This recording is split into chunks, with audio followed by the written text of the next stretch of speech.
Master the art of go on. A deep dive into phrasal verbs. Hello, English learners.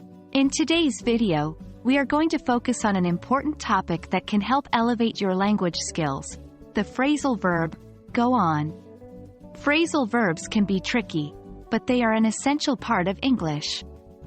By the end of this video, you'll be using go on like a native speaker. Go on is a phrasal verb that is used widely in the English language. The meaning can change depending on the context it is used in.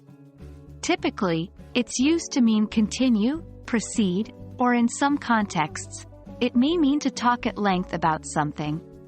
Let's look at some examples of how it's used in sentences. Example 1. The play was so good, I wanted it to go on forever. Here, go on is used to mean continue. Example 2. She went on and on about her vacation.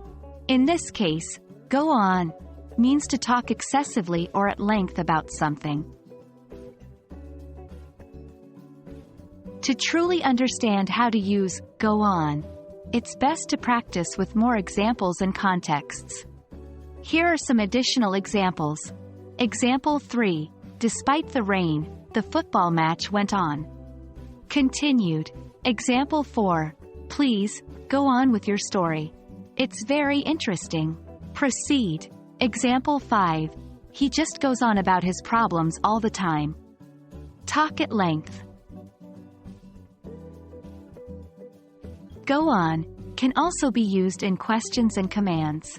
It's used in a friendly way to encourage someone to start or continue speaking. Example 6. Go on, tell them about your new job. Encouragement to speak. Example 7. What's that you were saying about the concert? Go on.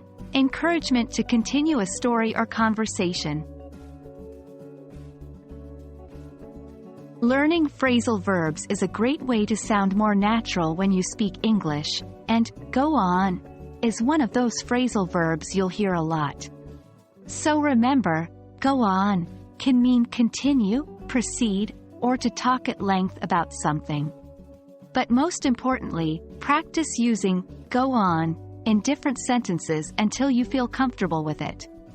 Thanks for joining me today, and go on with your English learning journey. I hope this video has been helpful, and I look forward to seeing you in the next one.